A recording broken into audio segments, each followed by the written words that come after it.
later, the bunker's name was acting as a self-fulfilling prophecy.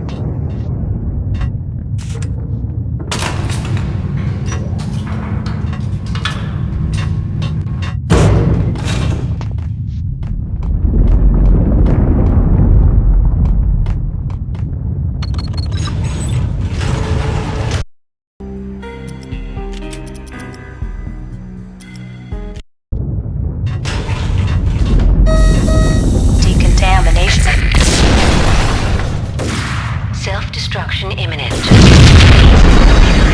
28, 27. Decontamination.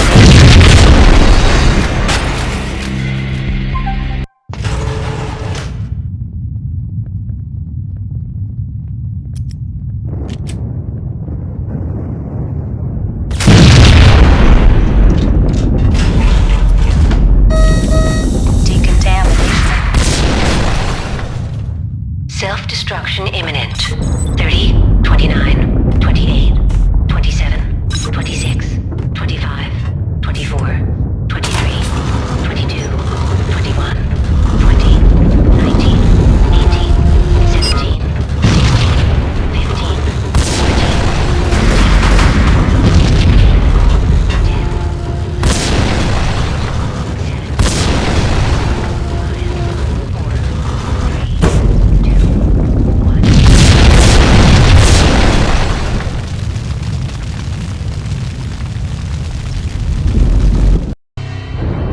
Piece together a jigsaw, and the final picture is you finishing that same puzzle. A mad, green-eyed killer standing behind you. An urban legend come true. The Project Valhalla test subjects had been the mad junkies who had murdered my loved ones. The rest was simple body count math. It all pointed to her. Ms. Valkyr. The factory went up in a fiery inferno behind me. All my leads were dead, turned to smoke and dust. I had lost my way. I hadn't slept in a million years.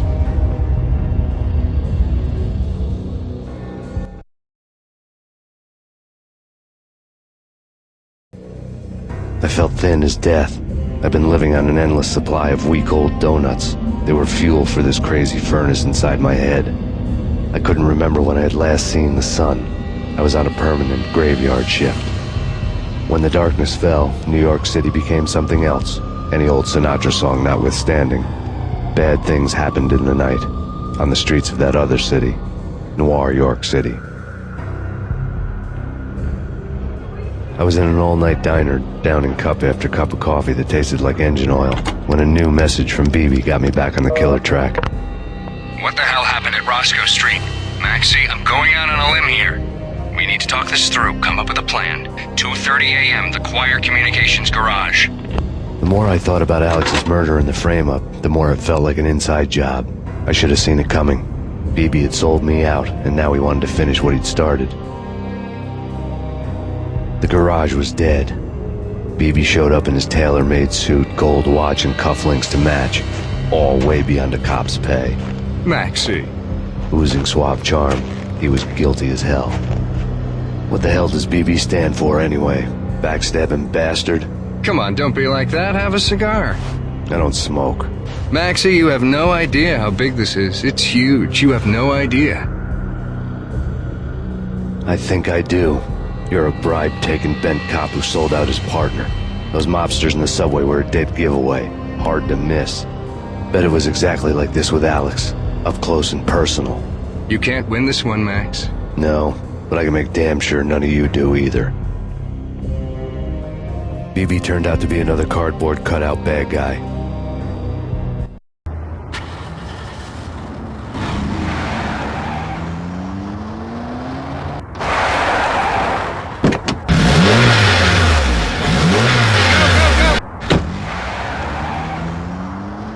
A bad cop on the take. A cowardly right-hand man fleeing from the scene, leaving his paid thugs to do his dirty work.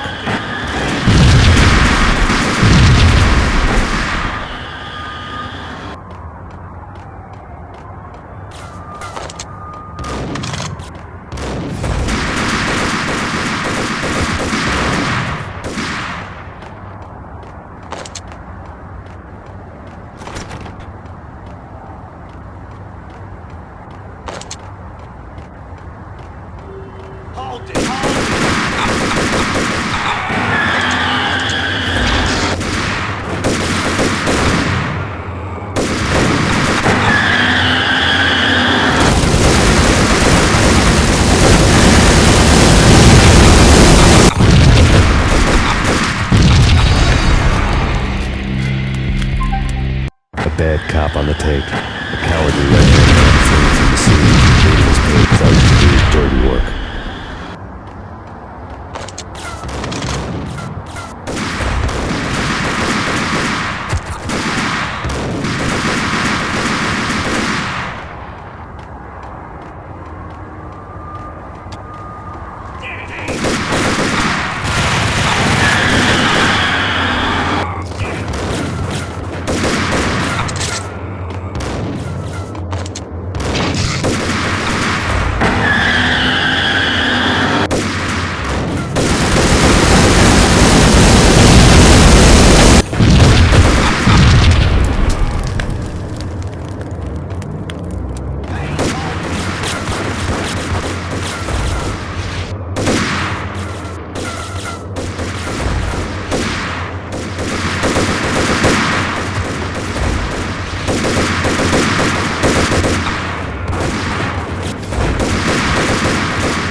Reports of a fire at the Punchinello Manor in Westchester. The manor is the home of Angelo Punchinello, the alleged head of the Punchinello crime family. The police are now saying, contrary to their earlier statements, that Max Payne is still alive and at large. He continues his vendetta against the Mafia, of which this last act of arson is attributed to. I had no recollection of setting any fires, but I did remember the flames.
Maxie, come out wherever you are. You know, I really hate people who refuse to see the inevitable, refuse to do the smart thing.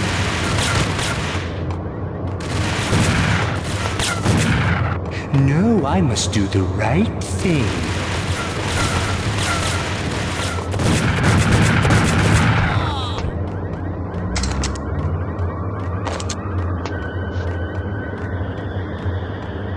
The payphone started to ring.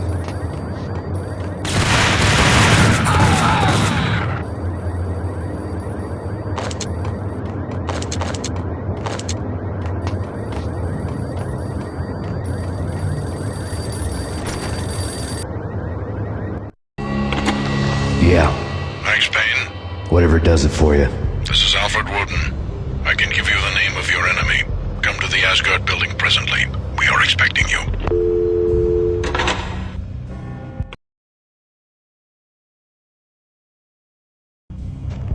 Woden was waiting for me on the steps of the old building. Mr. Payne, let's go inside. The others are anxious to begin. The others? Despite the general misconception, this building actually predates the City Hall by 2 years, thus being the oldest municipal building still in use here at the foot of the Brooklyn Bridge. No kidding. The old man played tour guide as he led me through a dark domed hall. The answers I was after loomed large ahead. Mr. Payne, I would like to introduce you to my colleagues in what we call the Inner Circle. You've been watching too much X-Files. You have seen the files on Project Valhalla. We can fill the gaps, provide you with the information missing from those files. We were all involved in the early stages of the project during the Gulf War. What's the catch? We would very much like to blow this thing wide open, but our hands are tied. Her name is Nicole Horn. Her name is Nicole Horn. She was the key figure in Project Valhalla. When the funding was discontinued, she simply refused to quit. She knew exactly what she had in her hands. Nicole Horn is the president of Acer Corporation. She has more than half the city in her pocket. This must be kept under wraps. If you try to go public with this, we will deny any knowledge. We need you to take her out. Afterwards, we can protect you. Make all the charges go away. That was the cue for the killer suits to kick in the doors and swarm inside.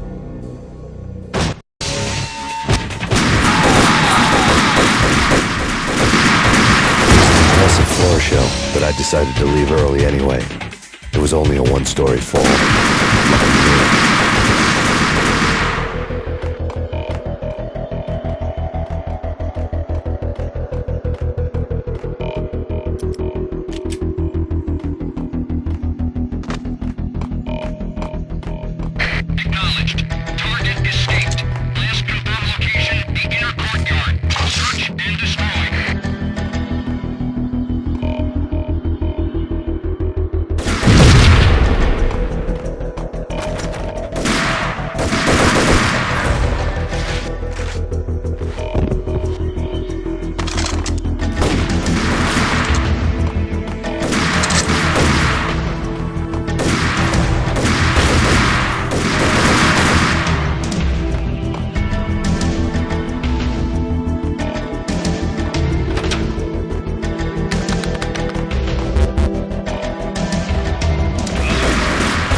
One of the monitors showed what was left of the...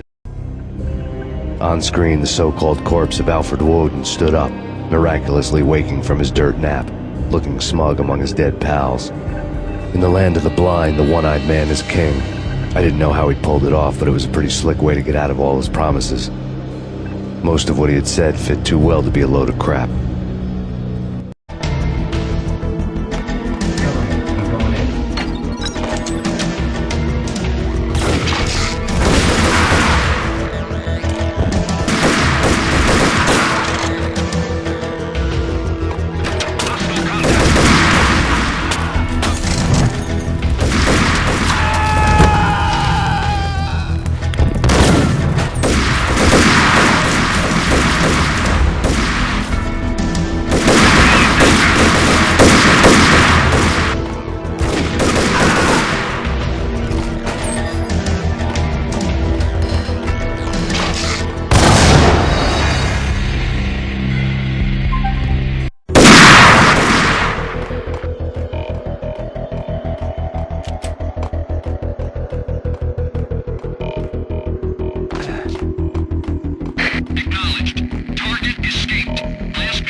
of the monitors showed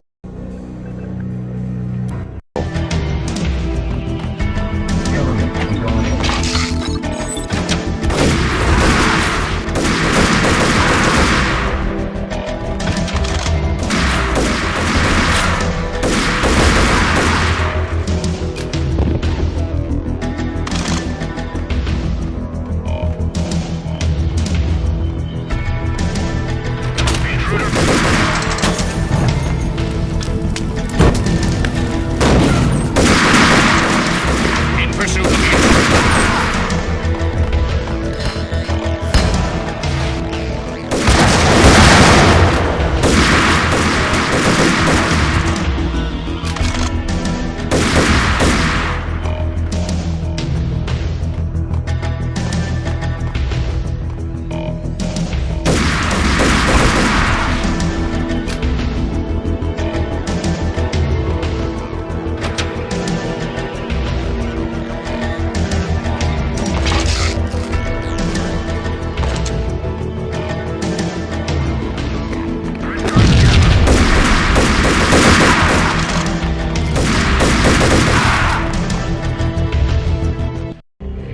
And what is your answer to those saying that he is actually providing a service long overdue to the city?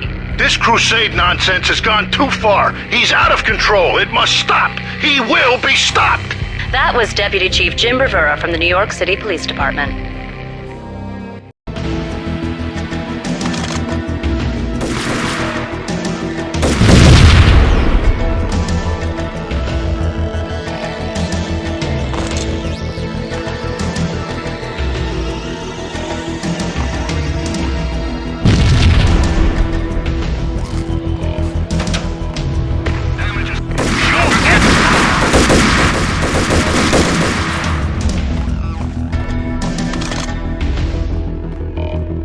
a videotape lay on the desk.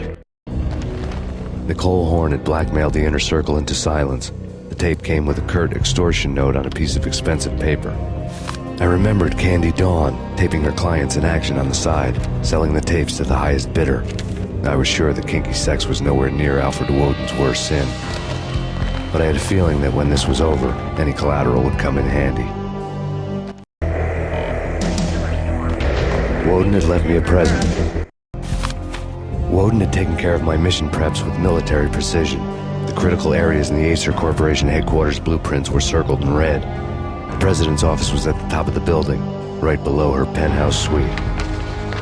The elevators were controlled by a security computer, part of the mainframe located underground below the building. The high-rise was sealed as tight as a sci-fi fortress.